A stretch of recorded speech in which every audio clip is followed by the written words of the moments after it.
आपल्या या एसआरएचे सीईओ महेंद्र कल्याणकर या कार्यक्रमाकरता आवर्जून उपस्थित असलेले लोकशाहीर साहित्यरत्न अण्णाभाऊ साठे यांचे नातेवाईक श्रीमती सावित्रीबाई मधुकर साठे, श्री सचिन भाऊ साठे, श्रीमती ज्योती साठे, श्रीमती आरती साठे, मंचावर उपस्थित सर्व मान्यवर आणि या ठिकाणी उपस्थित सर्व माझ्या माता भगिनी आणि बंधूंनो, आजचा दिवस हा आपल्या सर्वांकरता अतिशय आनंदाचा दिवस आहे। अनेक वर्ष प्रत्येक 1 ऑगस्टला आम्ही जेव्हा अण्णाभाऊंच्या पुतळ्याला अभिवादन करायला जायचो, मुंबई असो, नागपूर असो, पुणे असो, प्रत्येक ठिकाणी एकच मागणी यायची की चिराग नगरला ज्या ठिकाणी अण्णाभाऊंचं झोपडी वजा घर होतं त्या ठिकाणी एक मोठं स्मारक तयार झालं पाहिजे। 20-25 वर्ष सातत्याने ही मागणी होत होती, पण दुर्दैवाने त्यामध्ये प्रगती मात्र फारशी होत नव्हती। आणि त्यावेळी मुख्यमंत्री म्हणून काम करण्याची संधी मला मिळाली। 2016ला आपण पहिल्यांदा हा निर्णय केला की या ठिकाणची जी जागा आहे ती अधिग्रहित करू, या ठिकाणी एसआरएचा प्रकल्प राबवू, लोकांचं पुनर्वसन करू आणि मग जी जागा उपलब्ध होईल त्या जागेवर एक अतिशय सुंदर आणि भव्य अशा प्रकारचं लोकशाहीर साहित्यरत्न अण्णाभाऊ साठेंचं स्मारक हे आपण उभं करू। त्या दृष्टीने आपण एक समिती तयार केली। 2017 साली आता ज्यांनी याचे सगळे आराखडे तयार केलेत त्या धायगुड्यांची नेमणूक आपण केली आणि त्यानंतर हा प्रयत्न सुरू केला। साधारण 2019च्या दरम्यान माझ्या हे लक्षात आलं की वेगवेगळे लोक एसआरएचा प्रस्ताव आणतात, पण मॅक्सिमम लोकांचा इंटरेस्ट हा त्यातनं आपल्या बिल्डरचं काम कसं पुढे नेता येईल अशा पद्धतीचा आहे। स्मारकाच्या बद्दल फारसं गंभीर कोणी नाही, तर प्रत्येक जण या भागामध्ये एसआरएच्या माध्यमातून आम्हाला फायदा कसा करता येईल या संदर्भात प्रयत्न करतोय। आणि म्हणून 2019च्या फेब्रुवारीत आपण पहिल्यांदा निर्णय घेतला की आतापर्यंत एसआरएने खासगी विकासकांना वेगवेगळे प्रकल्प करायला लावले, पण हा प्रकल्प आता खासगी विकासक करणार नाही, एसआरए स्वतः हा प्रकल्प करेल, एसआरए त्याच्यामध्ये पैसा टाकेल, एसआरए पुनर्वसन करेल आणि एसआरएच या ठिकाणी हे स्मारक बांधेल। हा निर्णय आपण केला। वेगवेगळे प्लॉट्स एकत्रित कसे करायचे या संदर्भातला निर्णय आपण त्या ठिकाणी केला।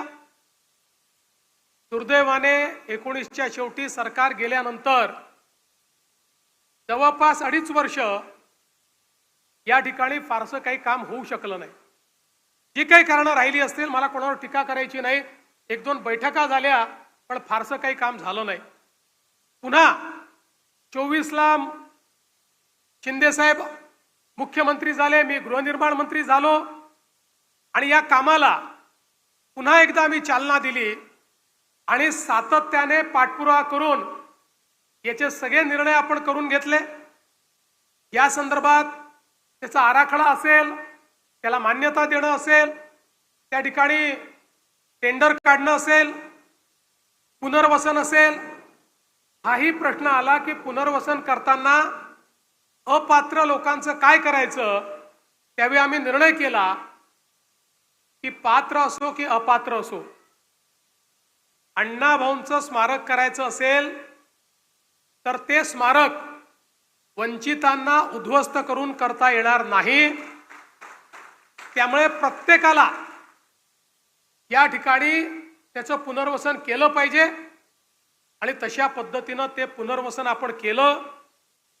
मी मनापासून एसआरएचे श्री कल्याणकर आणि त्यांच्या अधीनस्थ सगळ्या अधिकाऱ्यांचं अभिनंदन करतो की त्यांनी अतिशय चांगल्या पद्धतीनं वेगानं हा संपूर्ण प्लॉट रिकामा केला आणि आता पहिल्या टप्प्याचं भूमिपूजन आपण आज करतोय।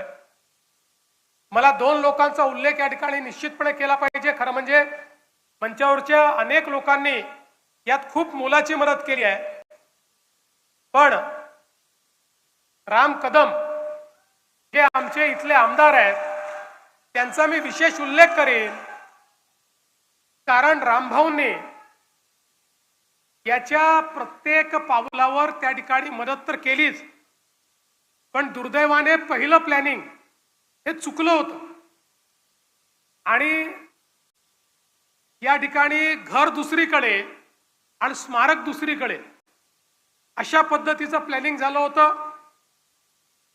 कदाचित थोडं सोयीचं वाटल्यामुळे ते प्लॅनिंग करण्यात आलं होतं। रामभाऊंनी ते निदर्शनास आणून दिलं आणि सांगितलं असं चालणार नाही, आणि मग पूर्ण प्लॅनिंग आम्ही बदललं आणि सांगितलं जिथे घर तिथेच स्मारक, आणि अशा पद्धतीनं या सगळ्या याच्यात रामभाऊंनी खूप चांगली मदत केली। आणि दुसरं, याचा सातत्याने पाठपुरावा करणारे आमदार अमित गोरखे यांचंही मी मनापासून अभिनंदन करेन की ज्यांनी सातत्याने या सगळ्या गोष्टींचा पाठपुरावा या ठिकाणी केला। आणि आज मला आनंद आहे की मागच्या काळात मी आणि शिंदे साहेबांनी सातत्याने बैठका घेऊन यातले सगळ्या अडचणी दूर झाल्या आणि आज या स्मारकाचं काम हे या ठिकाणी सुरू होत आहे। ही खरोखर आपल्या सर्वांकरता अतिशय आनंदाची गोष्ट आहे। आपल्या सर्वांना माहिती आहे लोकशाहीर अण्णाभाऊ साठेंचं या ठिकाणी जे कार्य आहे, जे कर्तृत्व आहे, भारताच्या स्वातंत्र्य लढ्यात असेल, गोव्याच्या स्वातंत्र्य लढ्यात असेल किंवा संयुक्त महाराष्ट्राच्या चळवळीमध्ये असेल, या प्रत्येक ठिकाणी वंचितांचा आवाज म्हणून, कष्टकऱ्यांचा, कामगारांचा आवाज म्हणून आणि विद्रोहाची धार म्हणून त्या ठिकाणी लोकशाहीर अण्णाभाऊ साठेंनी एक अतिशय मोलाचं कार्य केलंय।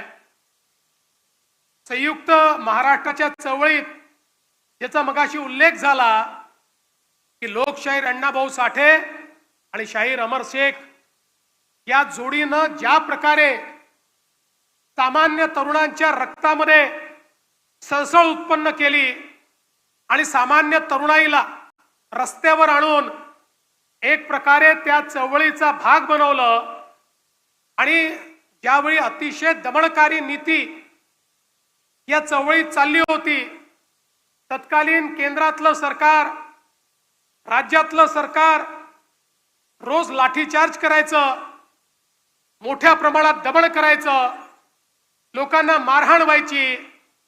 त्यावेळी जखमी झालेले जे आमचे संयुक्त महाराष्ट्राचे सेनानी होते, हे पुन्हा एकदा लोकशाहीर अण्णाभाऊ साठेंचं काव्य, त्यांची गीतं ऐकल्यानंतर त्याच ठिकाणी उभे राहायचे आणि पुन्हा संघर्षाला पुढे जायचे। आणि म्हणूनच आचार्य अत्रेंनी लोकशाहीर अण्णाभाऊ साठेंच्या बद्दल बोलताना एकदा सांगितलं, म्हणाले, अण्णाभाऊ तुमच्या शाहिरीचं कौतुक करण्याकरता छत्रपती शिवाजी महाराजच हवे होते, ते असते तर शेरभर सोन्याची कडी तुम्हाला त्यांनी घातली असती। अशा पद्धतीनं या ठिकाणी लोकशाहीर अण्णाभाऊ साठेंचं खऱ्या अर्थानं त्यांनी वर्णन केलं। समाजातील दुर्बल, कष्टकरी, उपेक्षित, वंचित या सर्वांचं दुःख अण्णाभाऊंच्या साहित्यातनं त्या ठिकाणी प्रगट झालं, आणि त्यांच्या साहित्याला इतकं वैविध्य होतं। कथा होत्या, कादंबऱ्या होत्या, नाट्य होतं, लोकनाट्य होतं, वग, गण, गवळण, पोवाडे असं कुठलंही क्षेत्र नाही की ज्या क्षेत्रामध्ये लोकशाहीर अण्णाभाऊ साठेंनी आपल्या कार्यातनं आणि कर्तृत्वातनं आपला ठसा उमटवला नाही. खरं म्हणजे वाटेगाव सारख्या एखाद्या छोट्याशा गावातनं 1-2 वर्ग शिकलेला मुलगा मुंबईमध्ये येतो, अतिशय हलाखीच्या परिस्थितीमध्ये, खायला नाही, राहायला नाही, काम नाही, अशा परिस्थितीमध्ये इथे जगतो आणि त्यातून स्वतःच्या पायावर लोकांच्या मनामध्ये एक साम्राज्य तयार करतो. हे लोकशाहीर अण्णाभाऊ साठेंनी या ठिकाणी करून दाखवलं. आणि खऱ्या अर्थानं लोकशाहीर अण्णाभाऊ साठेंच्या साहित्याची उंची काय, भारतातल्या भिन्न भिन्न भाषांमध्ये हे साहित्य अनुवादित झालं याचं मला आश्चर्य वाटत नाही, पण खऱ्या अर्थानं याचं कौतुक वाटतं आणि याचा अभिमान वाटतो की जगातल्या 27 भाषांमध्ये लोकशाहीर अण्णाभाऊ साठे यांचं साहित्य अनुवादित झालं. आणि रशियन असेल, फ्रेंच असेल, इटालियन असेल, वेगवेगळ्या अतिशय प्रगत अशा प्रकारच्या देशांच्या भाषांमध्ये लोकशाहीर अण्णाभाऊ साठे यांचं हे साहित्य पोचलं. खरं तर लोकशाहीर अण्णाभाऊ साठेंनी लिहिलेलं छत्रपती शिवरायांचं चरित्र देखील रशियात पोचलं. 2022 मध्ये मला संधी मिळाली रशियाच्या मॉस्कोच्या विद्यापीठामध्ये, त्या ठिकाणी त्यांनी लोकशाहीर अण्णाभाऊ साठेंच्या पुतळ्याची स्थापना केली आणि त्या कार्यक्रमाला आम्ही हजर होतो.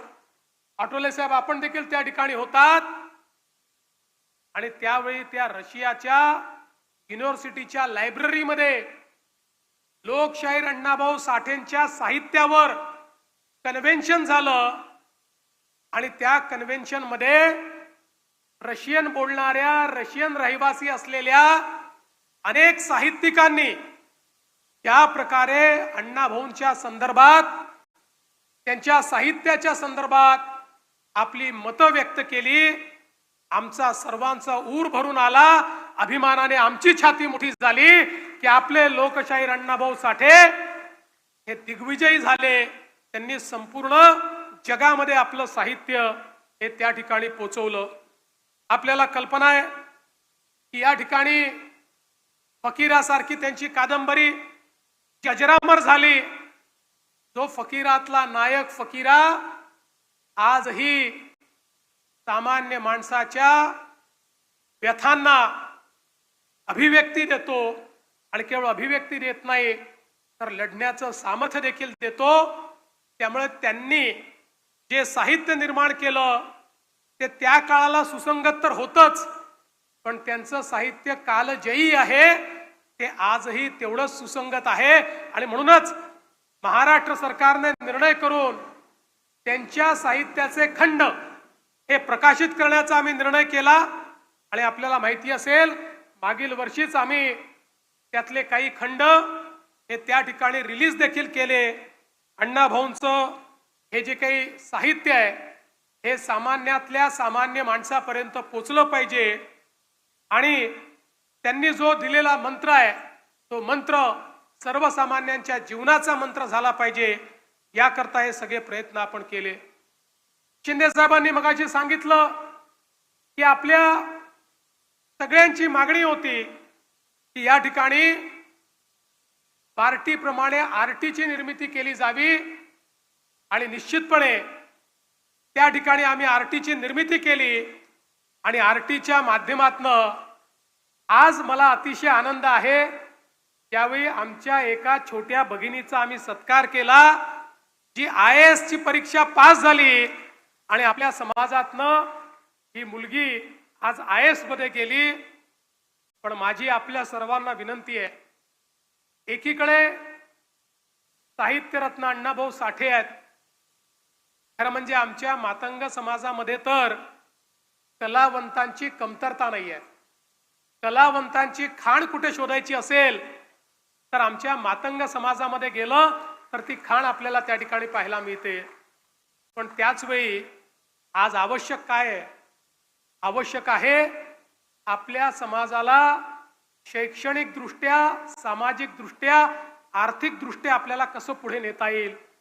विशेषतः शैक्षणिक क्षेत्रामध्ये आजही समाजामध्ये काही प्रमाणात मागासलेपण आपल्याला पाहायला मिळतं आणि म्हणून ते मागासलेपण दूर करण्याकरता विविध उपाययोजना आपण करतो की ज्या उपाययोजनांच्या माध्यमातून एकदा जर आमचा तरुण हा या शिक्षणाच्या मुख्य धारेत आला तर लोकशाहीर अण्णाभाऊ साठेंना तर शिकण्याची संधी मिळाली नाही, पण त्यांच्यावर आज अनेक लोक PhD करतायत. पण तीच प्रतिभा या समाजातल्या अनेक तरुणांमध्ये आपल्याला तयार करता येईल आणि म्हणून त्याही दृष्टीने आपल्याला सगळ्यांना मिळून या ज्या संस्था आहेत ही केवळ स्मारक नाही आहेत, या स्मारकांच्या माध्यमातून हा प्रचार आणि प्रसार करण्याचा प्रयत्न आपल्याला करायचा आहे.